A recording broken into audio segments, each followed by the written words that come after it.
Et c'est parti. Bonjour, bonsoir, bonne nuit si vous êtes à l'étranger. Christophe Rossa, thérapeute, en live avec vous, mais en live avec vous-même. Ce qui est intéressant ce soir, je trouve, c'est que vous allez pouvoir poser vos questions et je vais pouvoir y répondre. Je vais d'abord vous parler un petit peu de comment je vois le couple et comment je vois les relations. Et vous aurez ensuite un moment pour parler avec moi à travers le chat. Donc, écrivez et vous serez, vous aurez vos réponses. Alors, le live, il y a des problèmes avec le direct de vos questions, qu'elles n'arriveront peut-être pas tout de suite. Je les verrai peut-être qu'après, surtout si vous prenez en cours et que vous avez regardé depuis le début.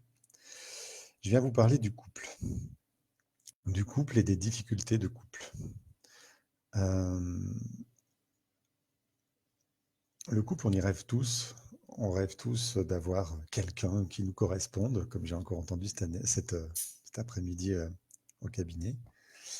Euh, Quelqu'un qui nous corresponde, c'est quoi? C'est quelqu'un qui soit adapté à nous, ou qui corresponde à nos exigences, ou, ou quoi? Ça peut être plein de choses. Et cet après-midi, avec la personne avec qui j'étais, c'est quelqu'un qui correspond à ce qu'elle était elle-même profondément. Ok. Et qu'est-ce qu'elle est elle-même profondément?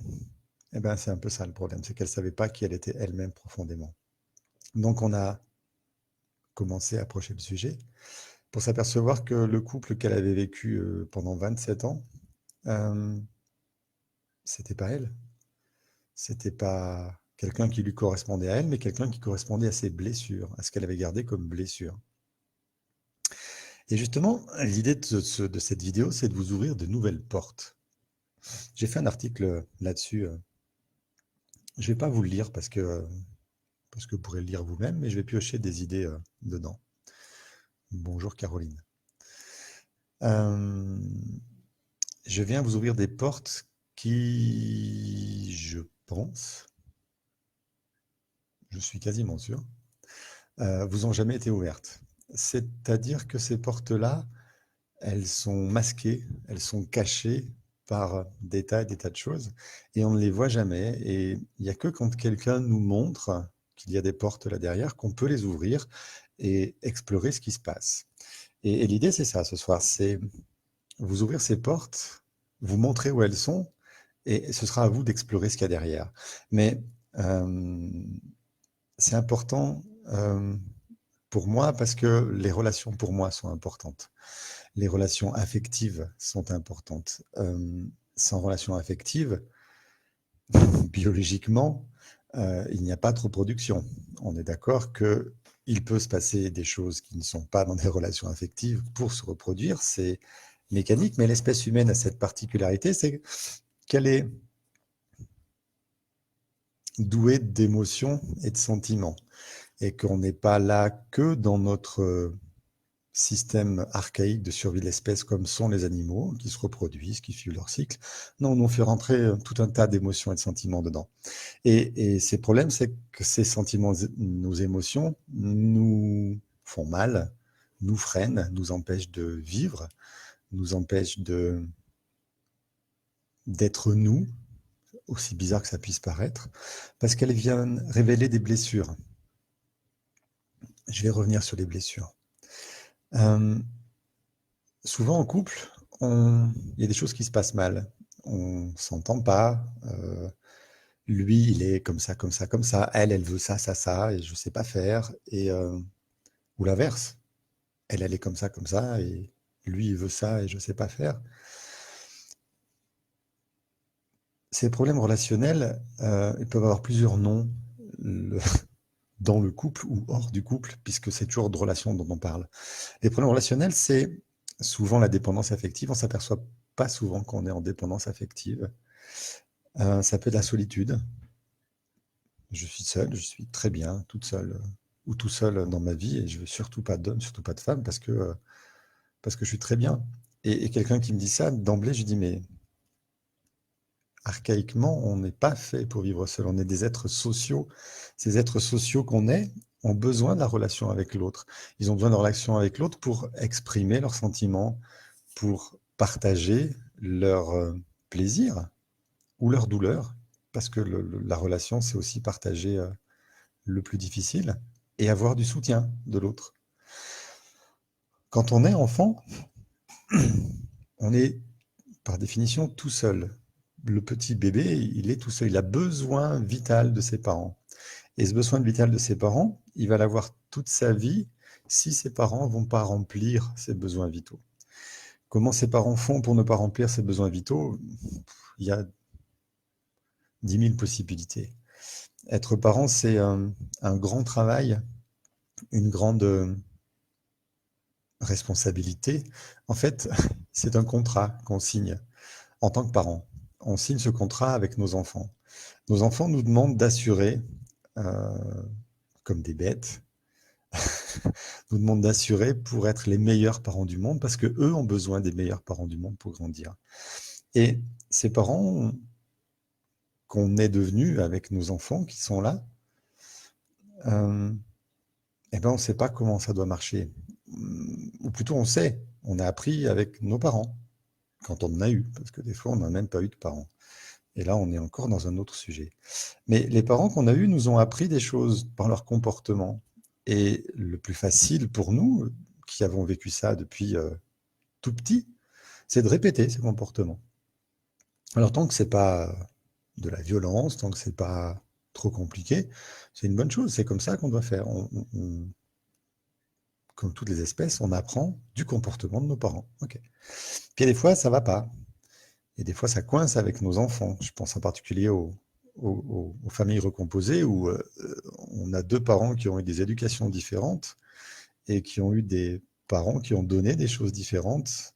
Et personnellement, quand je suis arrivé dans cette famille recomposée que j'avais décidé de faire avec mon ex-femme, ça a été très compliqué pour moi de confronter l'éducation que j'avais reçue moi avec ce qu'elle donnait avec ses enfants. Ça me demandait un gros travail pour rentrer vraiment dans cette famille et être accepté au-delà de tout ce que j'avais appris, parce que tout ce que j'avais appris, je me rendais compte moi-même que ça allait à l'encontre de l'épanouissement de ses enfants. C'était flagrant. Elle me l'a dit, répété gentiment, patiemment, et je la remercie pour ça. Ça m'a permis c'était ma première évolution de père. J'étais pas père, j'étais beau-père, mais c'était important. Famille, on était là. On parle de famille, mais le couple a un potentiel de créer une famille, toujours. Et les relations du couple vont créer les relations dans la famille, au sein de celles qu'on va montrer à nos enfants. Quand on se sent rejeté dans un couple, quand on ne se sent pas aimé, quand on est en manque de quelque chose, c'est facile de le reprocher à l'autre. Il ne m'aime pas. Elle ne tient pas compte de mes besoins. Ou elle me demande des choses impossibles. Ou il n'est jamais là, etc. On entend tout ça chez tout le monde et sans arrêt. Et du coup, trouver d'où ça vient, ça. D'où vient ce sentiment de rejet. Parce que oui, lui, il rejette. Lui, dans son comportement, il va rejeter cette femme.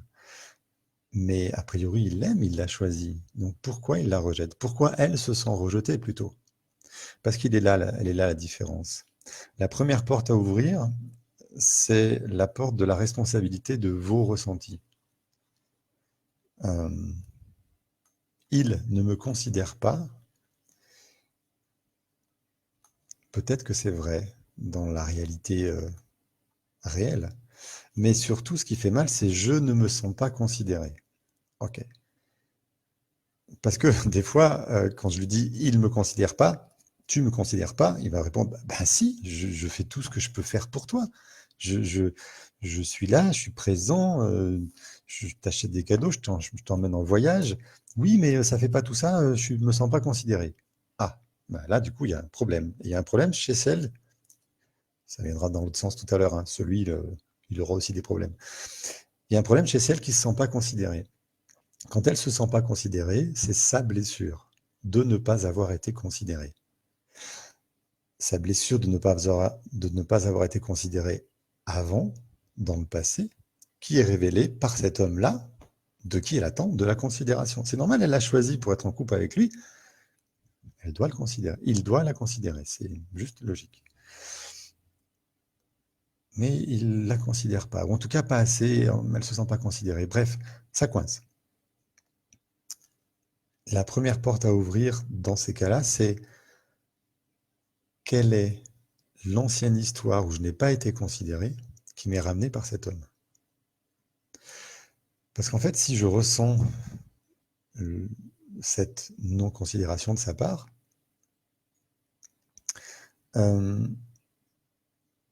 si je ressens cette non-considération, c'est que je la porte, cette blessure de ne pas avoir été considéré.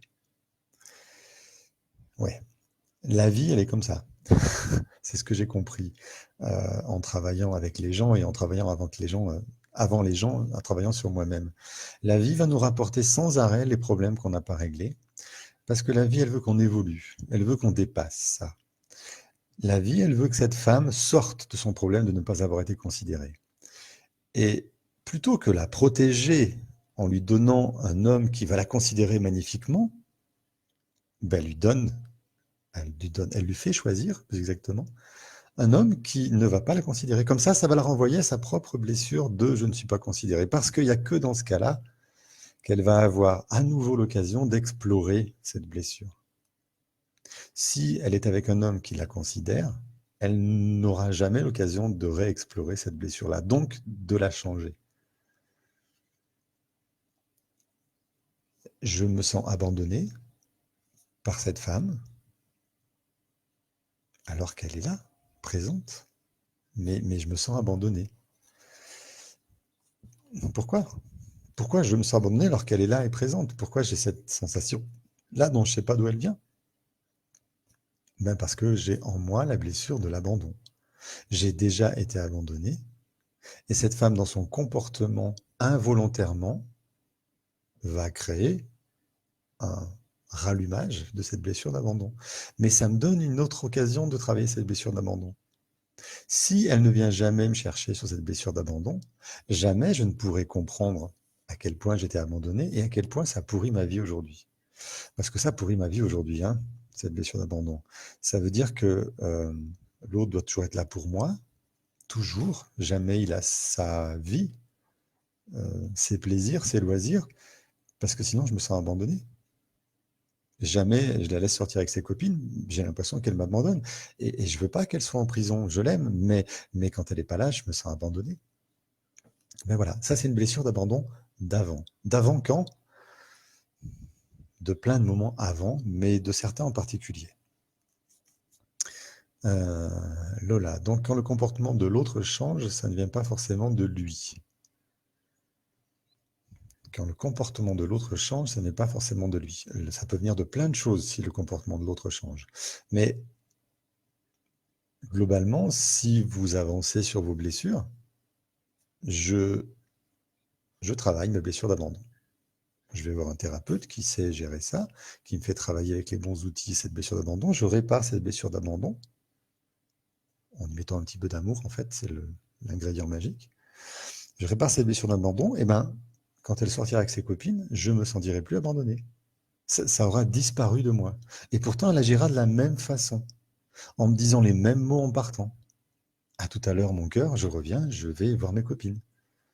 Et ben après, une fois que j'ai travaillé, je me sens plus abandonné. La différence, elle est juste à l'intérieur de moi. L'autre ne va pas changer son comportement, je vais changer ma façon de recevoir ce comportement. Et je vais donc trouver naturel et être hyper content pour elle si elle a la liberté, le loisir d'aller voir ses copines. Ce qui va changer chez elle, c'est sa réaction à ma réaction. Parce que quand je me sens abandonné et que je lui dis « tu m'abandonnes », elle se dit « mais qu'est-ce que j'ai fait ?» Elle se sent coupable, elle a honte peut-être, et elle n'ose plus sortir et elle se prive. Elle se sacrifie pour moi, qui me sens abandonné. Mais si je travaille, je me sens plus abandonné, et je suis content quand elle sort, ah, elle respire, elle est libre, elle peut faire sa vie, elle sait qu'à la maison, il y a un homme qui l'aime et qui la laisse libre. Et c'est très bon pour elle de se sentir libre et aimée. Et c'est très bon pour lui à la maison de sentir que elle est libre, mais qu'elle l'aime quand même. C'est pas parce qu'elle n'est pas là qu'elle m'abandonne, qu'elle m'abandonne. Vous voyez la différence. Alors, pourquoi ces portes-là, on ne les a pas ouvertes ou pas souvent ouvertes? Eh bien, j'ai une petite hypothèse à vous partager. C'est à cause de notre intellect, notre cerveau, notre hyper-intelligence, notre hyper-faculté à analyser tout ça. Et par rapport aux animaux, on a donc cette faculté de ressentir des émotions et de pouvoir les exprimer. Mais ces émotions-là, bien souvent, elles sont mal reçues. Et quand on est ouvert en grand à l'autre, que l'autre nous reçoit mal, on n'a pas tendance à se réouvrir une deuxième fois, ou une troisième, ou peut-être une cinquième pour certaines personnes. Mais on a plus tendance à intellectualiser ça, parce que notre cerveau, il nous protège. Notre cerveau, c'est un organe qui nous sert à penser, il nous sert à parler, il va formuler les bons mots, les bonnes phrases, il va analyser si ce que je suis en train de vous dire, vous pouvez l'entendre, ou si je vais pas trop loin, ou si je vais pas trop vite, ou si je vous prends pas pour des abrutis. Tout ça, c'est lui qui analyse. Alors mon cerveau, des fois, il analyse bien, puis des fois, il se trompe. Parce que je suis humain. Et on est tous humains. On va tous se tromper, tous faire des bêtises avec cette histoire d'analyse. Mais on analyse. Eh bien, peut-être que en analysant beaucoup, en apprenant à analyser nos émotions, on les a dénaturées. On les a asséchées de leur contenu et on leur a fait perdre tout leur intérêt. En intellectualisant les relations, on s'est protégé les uns des autres en s'exposant pas trop émotionnellement, parce qu'on avait des blessures d'avant qui venaient nous fermer. Et ça nous a permis d'être très bien dans cet amour-là, dans cette relation-là. Très bien jusqu'à ce qu'il y ait quelque chose qui ressorte. Parce que c'est pas parce que j'intellectualise quelque chose que ce quelque chose ne va pas ressortir. Non. La vie est plus forte, elle va le faire ressortir. Parce que cette blessure d'abandon que j'ai intellectualisée, elle va me faire dire, moi, à ma place, quand elle sort avec ses copines, oui, c'est normal, elle est bien, elle sort avec ses copines et c'est bon, je gère. Voilà, ça c'est la phrase que j'adore, c'est bon, je gère. Si je gère, c'est intellectuel. Okay, c'est-à-dire que j'ai analysé, j'ai observé, et je propose une solution et un comportement qui est adéquat avec la solution que j'ai trouvée pour gérer le fait qu'elle sorte. Comment je gère? Je peux gérer de plusieurs façons. Je bois tout seul, je pleure tout seul, là je gère pas vraiment quand je pleure tout seul, ou où je fais n'importe quoi, ou pire, je me mets en colère après elle, quand elle rentre, pour des prétextes complètement futiles qui n'ont rien à voir avec ça, mais juste parce que à l'intérieur de moi, je me suis senti agressé par le fait qu'elle m'abandonnait, donc je l'agresse, je me défends. Je me défends parce que ma blessure là, bien que je pense que je la gère, je la gère pas. Et très très souvent, nos colères sont des masques qu'on pose devant d'autres émotions. Quand je suis en colère et qu'elle rentre, elle pourrait me dire, mais qu'est-ce qui t'arrive? Pourquoi tu es en colère? Le chat, il en a mis partout, c'est dégueulasse et tout. Et je râle après le chat, mais je devrais être content qu'elle rentre. Elle s'attend quand elle rentre d'être accueillie et qu'on se retrouve. Et elle a envie de ça finalement quand elle rentre. Et moi, je suis en train de gueuler après le chat. Ça sert à rien de gueuler après le chat, ça va pas faire comprendre au chat quoi que ce soit. On sait bien que les chats, ça comprend rien. Donc, j'ai juste utilisé ma colère pour cacher ma douleur d'abandon. Je ne peux pas lui dire à elle, tu m'as abandonné, parce que je l'ai intellectualisé, je le gère. Donc non, je ne me sens pas abandonné d'abord. C'est pas vrai. c'est ce chat-là qui fait des conneries. Je ne suis pas en colère parce que je me sens abandonné, pas du tout. C'est pas ça. Et puis, il ne me pose pas d'autres questions, parce que ça suffit, ce chat, il m'a gonflé. Voilà. On rentre dans cette espèce de masque. On a des émotions. La colère, la peur, la tristesse, le dégoût, la joie. Il y en a 5. OK? 5. Ces émotions, elles sont créées par des ressentis. J'ai peur parce que je ne suis pas en sécurité. Je suis en colère parce qu'elle ne devait pas m'abandonner. Je suis joyeux parce qu'elle est rentrée. OK? Dire je suis en colère, je suis en colère, je suis en colère, exprimer sa colère, ça sert à rien tant qu'on n'a pas exprimé le ressenti qu'il y a derrière. Ça, c'est le décodage biologique qui m'a appris que si on veut sortir d'une émotion, je suis triste, je suis triste, je suis très triste, je suis très très très triste, je suis même déprimé. Pourquoi? Ben, je suis triste parce qu'il est mort. OK? Et c'est la vie. Ton grand-père, il est mort. OK, c'est la vie. C'est quoi le problème avec ton grand-père? Bah, il est mort et je l'aimais bien. Oui, OK, mais il avait 90 ans, il est mort, c'est normal, ça fait partie de la vie. Oui, mais ça fait 10 ans qu'il est mort, je suis toujours triste. Ah, un grand-père, 10 ans, ça fait beaucoup quand même pour faire un deuil. Quelle importance il avait ce grand-père? Mais il avait l'importance que c'est lui qui donnait de l'amour, c'est lui qui donnait de la sécurité et pas le père. Donc quand le grand-père meurt, cette jeune femme, elle perd la sécurité qu'elle n'avait pas par son père. Donc elle est très triste d'être confrontée à son insécurité. Elle pourrait être très en colère aussi, très joyeuse, généralement non.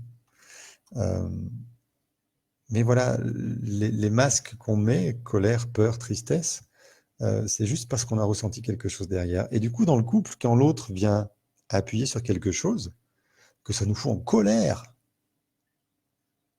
bah, c'est parce qu'il y a un ressenti derrière. Ce ressenti derrière, il vient de la blessure que vous avez cultivée joyeusement toutes ces années. Parce que vous êtes de très bons jardiniers, et on est tous de très bons jardiniers. Et il y a des façons de sortir de ça. Dans le couple, il y a une chose qui devrait être là en premier, c'est l'amour. Alors vous dites, mais il est gentil, le monsieur, mais il me parle de couple et il me parle d'amour. C'est évident que dans le couple, il doit y avoir de l'amour, sinon ça ne marche pas. Ouais. Mais pour ça, c'est pas n'importe quel amour qu'il doit y avoir entre les deux. C'est de l'amour inconditionnel. C'est-à-dire, je t'aime, quoi que ce soit que tu fasses, quoi que ce soit que tu dises, et quoi que ce soit que tu penses. Je t'aime, toi, j'aime ton être. Ok? Et cet amour-là inconditionnel, on peut le porter à l'autre si on l'a reçu. Parce que si on ne sait pas ce que c'est, on est juste dans l'attente que l'autre dans le couple nous donne tout ce qu'on n'a pas eu. On va tenter de réparer dans notre couple tout ce qu'on n'a pas eu par nos parents. Ça fait un peu Freud tout ça. Mais en fait, c'est pire que ça. C'est pire que Freud parce que il nous a pas mal aidé à comprendre tout ça. Ce monsieur Freud, on est allé un peu plus loin maintenant et j'aurai encore d'autres portes à vous ouvrir là-dessus. Mais je vois que c'est déjà 19h30 et que je m'étais dit une demi-heure, pas plus, sinon c'est trop long. Donc, on va faire un petit truc. Vous êtes, je ne sais pas combien, là, en direct. Je vais répondre à une de vos questions. Quelle est potentiellement votre problématique et qu'est-ce que je peux en dire de très loin comme ça, sans faire de thérapie ni de séance, mais juste quelle petite chose, sur quelle petite chose je peux vous aider ce soir.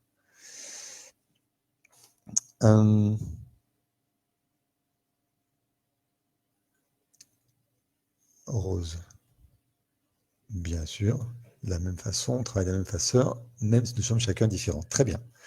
Ça, c'est une affirmation. J'aimerais bien une question, un problème. Oui, c'est passionnant. C'est passionnant, effectivement. Bien sûr. Et je suis passionné par ça, donc je peux en parler pendant des heures. Mais pour que ce soit intéressant, il faut que ce soit court. Qu'est-ce que je peux vous dire? Si je peux parler de l'enfant, ma vision de l'enfant, du petit enfant qui vient de naître, ok? Pour moi, le petit enfant qui vient de naître, il est comme un livre blanc. Il n'y a rien d'écrit sur aucune des pages. Il n'y a même pas les lignes, même pas les carreaux, rien du tout. C'est un livre blanc. L'enfant qui vient de naître, il va tout, absolument tout, recevoir de ses parents. On est d'accord? Il y a de l'inné chez lui, on est d'accord aussi, mais il va y avoir beaucoup, beaucoup, beaucoup d'acquis. Et ses parents, avec le contrat qu'ils ont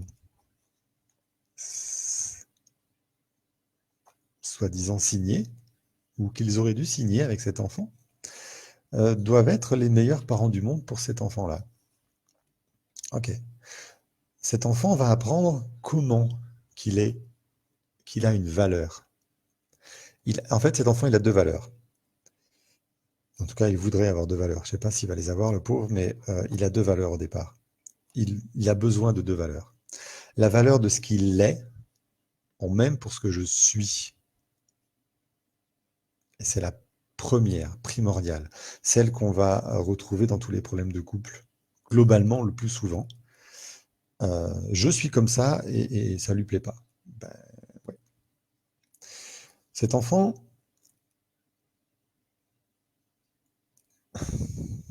comment dire ça simplement, il a besoin qu'on l'aime pour ce qu'il est, pas pour ce qu'il fait, dans un premier temps. Ok? Cet enfant, il a besoin qu'on l'aime vraiment pour son être à lui. Il a besoin de savoir qu'il est aimable. Et pour savoir qu'il est aimable, il a besoin de se sentir aimé. Il y a plein de gens qui viennent me voir et qui me disent: oui, oui, je sais, mes parents, ils m'aimaient. Je sais qu'ils m'aimaient. Ok, je sais, rappelez-vous, cerveau intellectuel, je sais qu'ils m'aimaient. Bien. Est-ce que vous êtes content avec ça? Non, non, parce que dans mon couple, lui, il m'aime pas. Ok, une petite hypothèse que j'ai depuis un moment déjà, c'est qu'en fait, je sais qu'il m'aime, mais j'en ai pas de preuve. On est au monde, notre corps, notre biologie, notre inconscient, le super ordinateur qui gère toute notre biologie derrière, notre battement de cœur, nos doses hormonales, etc. C'est ce que j'appelle l'inconscient chez moi. Notre inconscient va être au monde par cinq sens. Encore une fois, cinq émotions, cinq sens, il n'y a pas de rapport, mais le goût, l'odorat, l'ouïe, la vue et le toucher. Okay, avec ces cinq sens, tous ces capteurs, nos yeux, nos oreilles, nos bouches, etc., etc., tous les capteurs qui composent ces cinq sens vont nous aider à être en relation avec l'extérieur. Sinon, on n'est qu'en relation avec l'intérieur. Okay, on sait très bien qu'un aveugle, il vit dans son monde à l'intérieur parce qu'il n'est pas en relation avec le monde extérieur. Les sources, c'est pareil, etc., etc. Donc, on vient au monde avec ces cinq sens. On va vivre à travers ces cinq sens. Donc, comment je vais recevoir l'amour de mes parents si ces cinq sens ne sont pas tous stimulés? Alors, je mets quand même à part tout ça le goût. Le goût, chez un enfant, il est stimulé à la naissance. Après la naissance, quand sa mère l'allaite. Il va la goûter, il va la sentir. Ok? Vous avez remarqué comme les petits-enfants mettent tout à leur bouche. C'est leur façon de goûter le monde, de se faire. Ils ont ces cinq sens-là. Ils le voient, ils l'entendent, ils le touchent. Ils ont besoin de le goûter, donc ils goûtent. Ça nous passe après. Ça nous passe pour plein de raisons, bien qu'on adore goûter un nouveau plat au restaurant quand il est bon. Et on est toujours dans ce jeu. Je voudrais goûter à quoi ça ressemble. Les gens sont très câblés là-dessus, d'autres pas du tout. Chacun a des sens plus ou moins développés. Mais biologiquement, on fonctionne avec ces cinq sens. Donc je mets à part le goût parce que avec l'âge, il a tendance un petit peu à prendre un peu moins d'importance dans la relation affective, j'entends. Attention. Les quatre autres, ils restent par contre. Le toucher, la vue, l'odorat et l'ouïe. Je sais que maman m'aime. D'accord. Comment vous savez que maman vous aime? Vous a aimé quand vous étiez petite? Ben, je le sais. Je la voyais qui travaillait, qui faisait à manger, qui faisait des courses, qui était là pour nous. Elle était tout le temps là. Elle faisait tout le temps des choses pour nous. Ok. Elle vous disait je t'aime? Non, non, non, mais ça se disait pas à l'époque. Non, donc non, elle ne disait pas. Elle vous prenait dans vos bras? Ah bah non, non, ça se faisait pas. Et puis on était trop nombreux de toute façon. On n'avait pas le temps de tous nous prendre dans les bras. Donc vous voyez uniquement un. Je vois ce qu'elle fait. Elle me touche pas. Je ne la sens pas du coup parce qu'elle ne me prend pas dans ses bras. Et je ne l'entends pas me dire je t'aime. J'ai qu'un sens qui va valider. Donc je sais qu'elle m'aime. C'est pas je sens et je ressens, c'est je sais qu'elle m'aime. Prenons notre mère qui va dire tout le temps je t'aime, je t'aime, je t'aime, je t'aime, je t'aime, je t'aime, je t'aime, t'es merveilleux, je t'aime, je t'aime. Si il ne prend pas dans ses bras, il n'y a pas l'odeur et il n'y a pas la vue. Il n'y a aucun geste démonstratif. Il n'y a que l'ouïe. J'entends, je t'aime. Ah, mince. Donc en fait, les enfants, pour se sentir aimés, ils ont besoin qu'on les prenne dans leurs bras, dans nos bras, pardon, qu'on leur dise je t'aime, en les serrant fort et en étant vraiment présent avec eux. Ce geste-là, c'est le geste que la mère, en particulier, le père aussi, mais plus la mère, c'est la mère qui va écrire dans le livre blanc de l'enfant « Je t'aime ». Elle va écrire ça en le serrant dans ses bras et en lui répétant. Cet enfant va sentir sa mère, va sentir ses gestes, va la voir, va la toucher et l'entendre.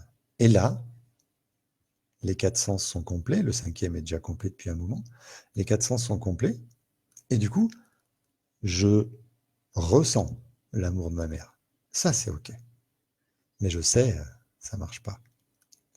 Donc, si vous dites à vos enfants, à vos neveux, à vos nièces, en partant, en arrivant, n'importe quand, si vous les prenez dans vos bras en leur disant je t'aime, ça change leur perception de ce que vous voulez leur faire passer comme message.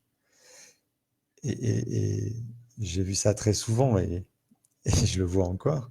Quand un enfant vient vous titiller, vous chercher, vous asticoter, ben il a juste besoin de ça.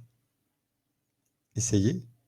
Il est là, il chatouille, il joue. Et en fait, il a besoin de contact. Ce 5e sens, là, le toucher, il en a besoin. Donc, il vient le compenser en jouant avec vous. Mais en fait, il a besoin que vous le preniez dans ses bras et vous lui dites « je t'aime ». Et là, bouf, complètement apaisé, tout va bien. Et c'est le pouvoir de cet amour inconditionnel de la mère, dont je vous parlerai peut-être dans une... Enfin, peut-être. Non, je vous parlerai dans une prochaine émission. En fait, pour clore tout ça, euh, tous vos, euh,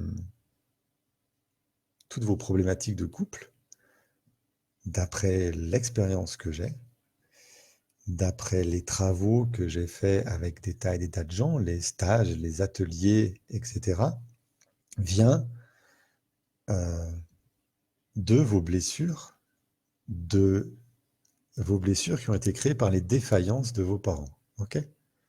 Quand vos parents n'arrivent pas à vous prendre dans vos bras et à vous dire je t'aime, il vous manque quelque chose. Vous savez qu'ils vous aiment, mais vous ne l'avez pas senti.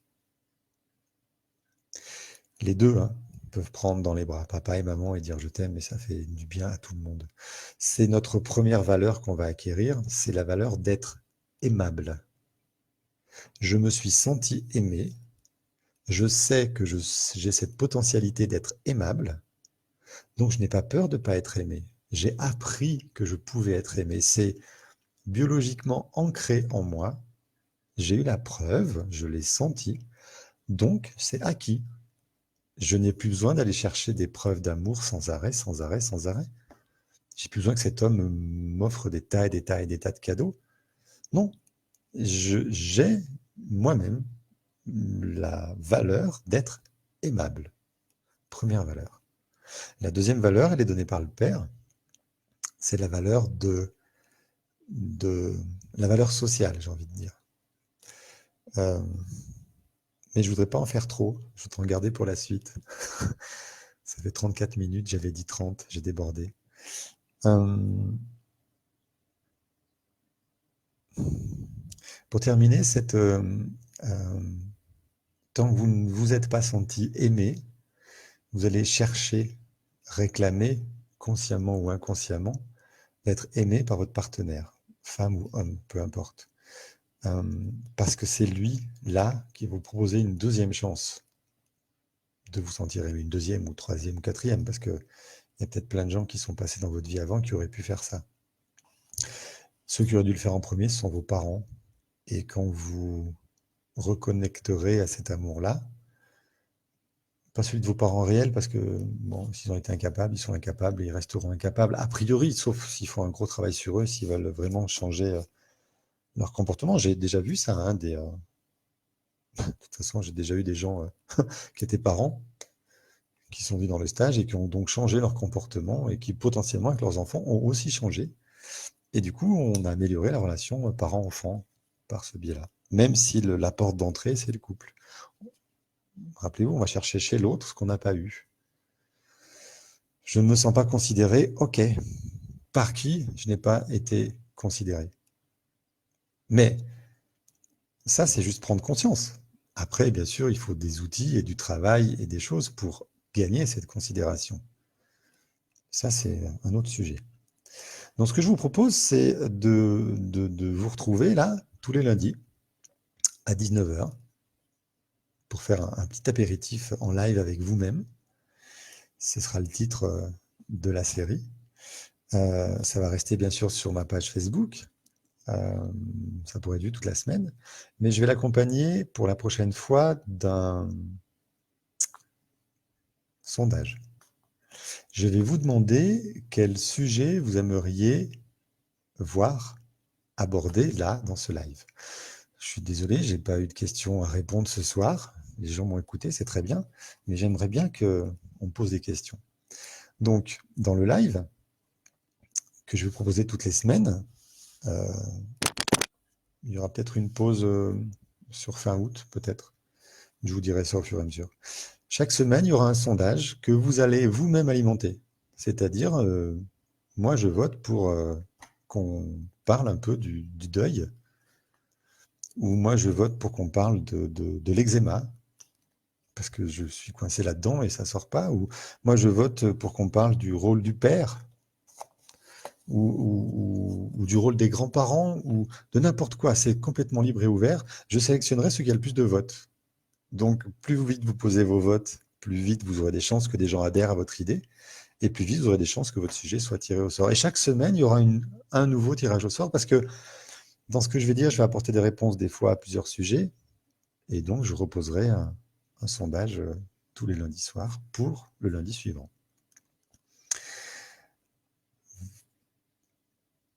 Et bien ça marchera aussi lundi suivant. Je ne serai pas en direct d'ici, mais je serai en direct quand même pour vous retrouver lundi suivant. Je fais un calcul rapide. Donc, le couple vient juste mettre en exergue tout ce qui n'est pas résolu chez nous, personnellement. Donc, si l'autre fait mal, c'est que l'autre vient appuyer là où ça fait encore mal. L'autre n'est pas un gros connard d'abruti qui ne me considère pas, non. L'autre, je lui ai demandé de se comporter comme ça pour pouvoir avoir mal, pour avoir une chance supplémentaire de résoudre mon problème, de ne pas être considéré. Donc en fait, vous pouvez lui dire merci de te comporter comme un gros connard comme je t'ai demandé. Oups, j'ai dit des gros mots. Mais c'est le principe. Donc, à partir de là, regardez un peu ce qui se passe chez vous. Peut-être que vous arriverez à revenir sur la source de cette blessure-là. Et il y a plein de thérapeutes qui sont là pour vous aider à les régler, ces problèmes. Donc, allez-y, réglez-les. Et l'autre ne se comportera plus comme un gros connard. Ok ? Première porte ouverte. On en ouvrira, j'espère, une ou plusieurs chaque lundi soir. Mais en attendant, lundi prochain, je vous remercie d'avoir été présent. Je vous remercie de toutes vos commentaires. Avec plaisir, je vous retrouverai. Peut-être vous, peut-être d'autres. Et qui veut être là lundi prochain, 19h, il y aura pareil un événement qui sera créé. Je vais le créer tout de suite. L'idée m'a pris hier. Donc voilà, je l'ai créé hier. Mais là, l'idée étant créée, je vais le créer, je vais créer le sondage qui va avec. Et c'est parti pour ces séries en live avec vous-même. À bientôt. Bonne soirée. Merci.